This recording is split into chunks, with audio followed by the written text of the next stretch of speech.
What is going on, YouTube? This is Dave with D&E Performance. So we're making some progress on the C10 build. We've got a lot of the wiring already done.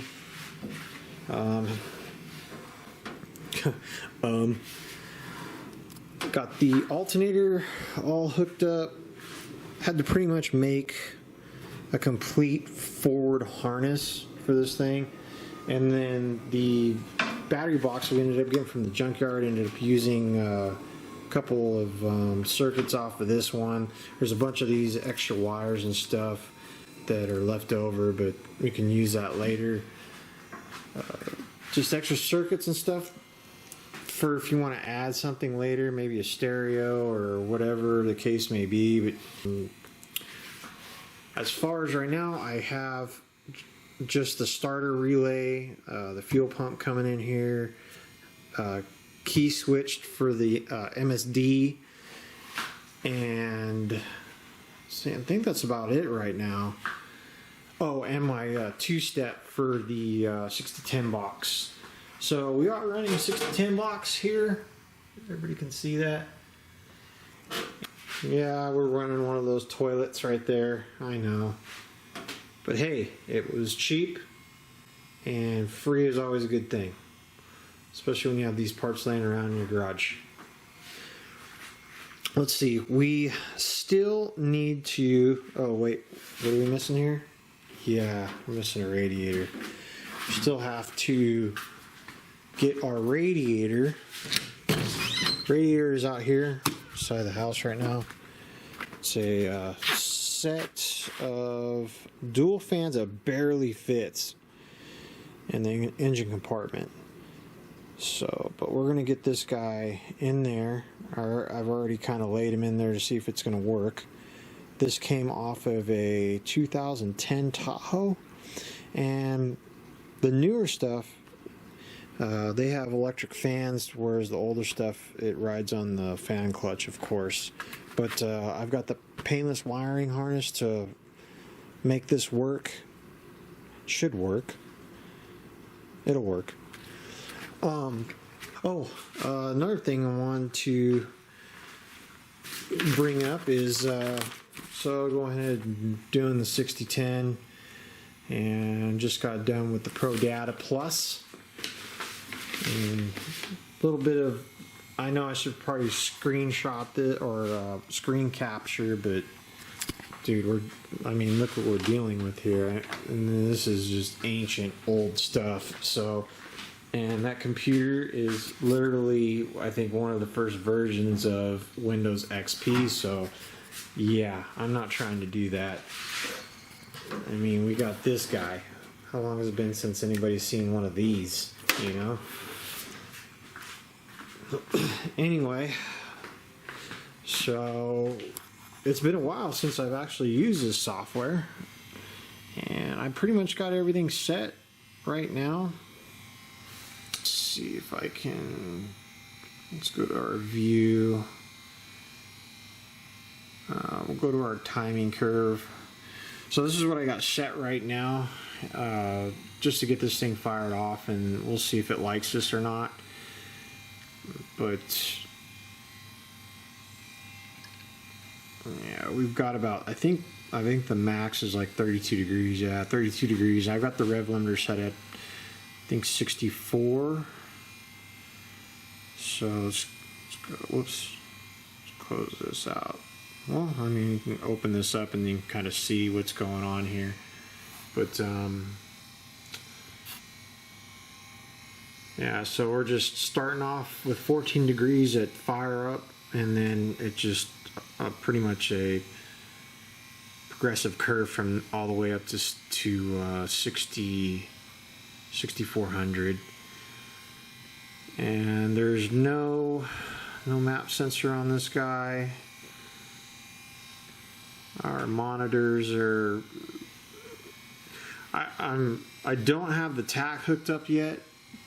So I have to get a TAC and then get it hooked up so I can get the signal. That'll come later. I just want to fire the thing off. I'm actually wanting to maybe I probably should hook up a tack. I've got a small tack over there in the corner of the garage that I can hook up so that the box can get a signal. I think it needs a signal. I'm not sure if it has its, I'm pretty sure it has its own signal, but I'm not sure if it needs a secondary signal or whatever, but anyway. But as you can see, you've got your rev low and then your SW retard off. And the other one, I've got it hooked up. So I've got the two-step hooked up on this, which, you know, you can just mess around with it. The truck's not really made for, I didn't really make the truck for racing or anything like that, but it's just, you know, just one of those things where you can activate and have a little bit of fun with it if you want to do a burnout or something like that. But I've got this hooked up in this particular harness right here that comes off of the main harness. There's two wires. There's a pink wire, which is right here, and then there's a blue wire. Actually, this is something completely different. I'm sorry. I don't remember what. I think this is key switched power right here. But this harness right here, the one that's in black, or has got the shrink wrap around it, there's two wires. There's a pink wire in here and a blue wire in here. And you can see where mine's coming out right here. This is for the step retard. This wire right here. So if you were to hook this up to a 12-volt source, say you're running nitrous and you got, I don't know, 75 shot or something, maybe 100 shot. What you would want to do is you'd want to hook this wire into the button that you're activating the nitrous solenoid. And that solenoid, I think those solenoids, most of them, actually all of them have to have 12-volt power to activate the nitrous. So this, once you hit the button, the box would see that 12-volt source, and then whatever you had programmed. So if you go back over here, let's go into our editor. So whatever you would have, let's say this one right here. So if you had it set at 2 degrees or 3 degrees or whatever the degrees may be that you have desired, that's what's going to be pulled when the box sees that 12-volt on the retard side or step retard. And another thing too is if you're running boost, you have your and the difference between this box, the 6010, and 6014 box is you have a 3-bar, which you can set your 3-bar, and you're going to get 30 psi. It's going to recognize 30 psi on this one versus your 6014 box where it's in KPA and it only recognizes, what was it, 22.5. After that, nobody really knows, you know. So, and there's just, the only difference is like I said, this is just older software. The newer stuff, the 6014 box, there's a lot more adjustability. The only downfall with that one is it's only like a 2.5 bar map sensor that's with that software. But this one gives you the ability to run that higher boost on the 6010 box. But these boxes are just, they're hard to find. The software is hard to find. Computers are, you know, to find a good computer to load the software on, that's hard to find now. Fortunately, I was able to keep this. I've had this laptop for a long time. I bought it like 10 or 15 years ago. I can't even remember now. But anyway, so as I was saying, and then you got all your different settings here. You got your minimum timing, your max timing, rev limit, so that would be your 2-step, which is the rev low, your rev high, which is your rev limiter, where you're going to cut at RPM wise so you don't over rev and destroy your motor, that kind of stuff. You just click on here and then set it and then save it to the ECM. To transfer files, all you do is very simple. You just come over here to transfer, and then it's either MSD to PC, so whatever's on the box I can pull it up and see what's there, and then when you make changes it's PC to MSD. As far as I have the two-step. I do have the two-step hooked up on here, so I have the blue wire that's coming out of this harness, and what I did is I used a 12 volt, just a regular 12 volt on and off switch, and grounded it to the chassis, and so it goes in, you know, it comes here and then goes back into the firewall, and then it's on this toggle switch. So every time I have keyed power, I turn the power on, box is on, because that's what I have hooked to the box, key power of course, and then can't remember if this is on or off. I need to still label this, but I think this is on. Walk over to the thing, but that's all it is. It's just keyed power to switch and then grounded onto the chassis. And to check it, when you get everything hooked up, as you can see, it's on right here. So all you need to do at this point is just you know, you can see if it's working or not.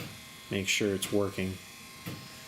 And then how the two-step works is, say you're just messing around, you want to do a burnout, but you want to show off a little bit, and you so you would you'd foot brake it, start your foot brake, hit the two-step, get up to desired RPM, whatever you have it set at.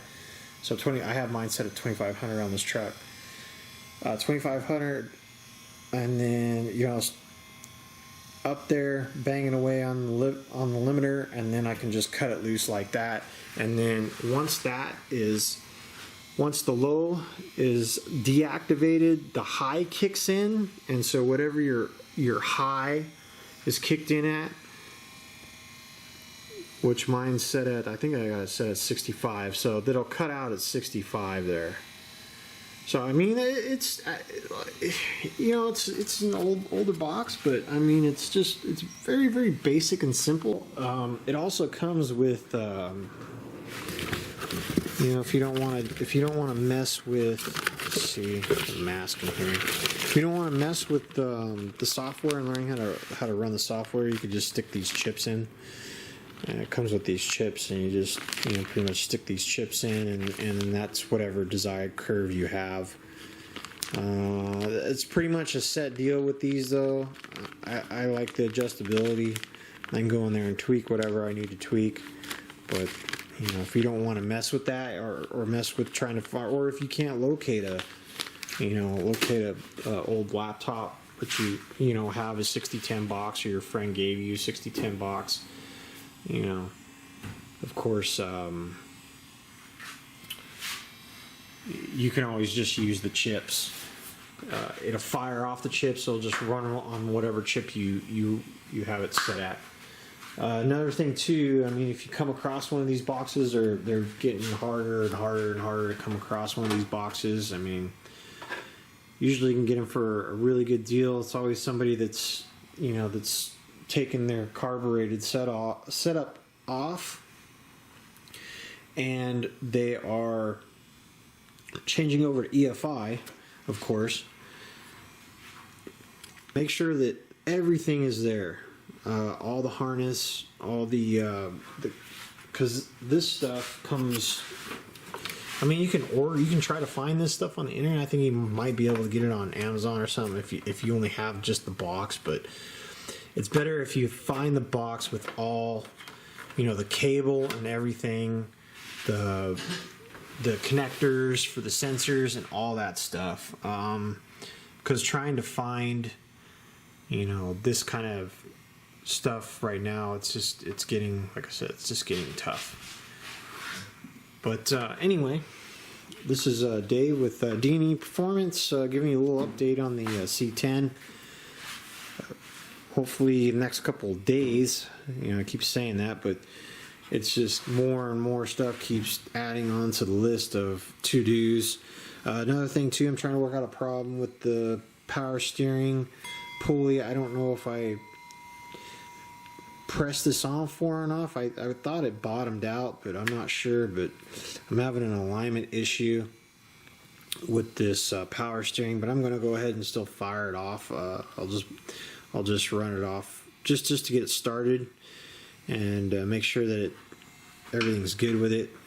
Should be fine just on crank for, you know, maybe a minute or so, and that's what I'm going to do, is just fire it off without this. But I got to work out this issue right here too. I've got many other issues to work out still. Still need a drive line, floor shifter. I still got a lot of work inside the cab to do, but this thing, you guys should be hearing this thing in some future videos and some more content that I'm going to be putting out. Another thing too is, I forgot to mention this. I talked about the radiators out there. I went ahead and pulled this off of 2001. I don't know if it's going to work with that 10. I know there's some splitters I got to do. I got to figure out some of the other stuff as far as the coolant and all that.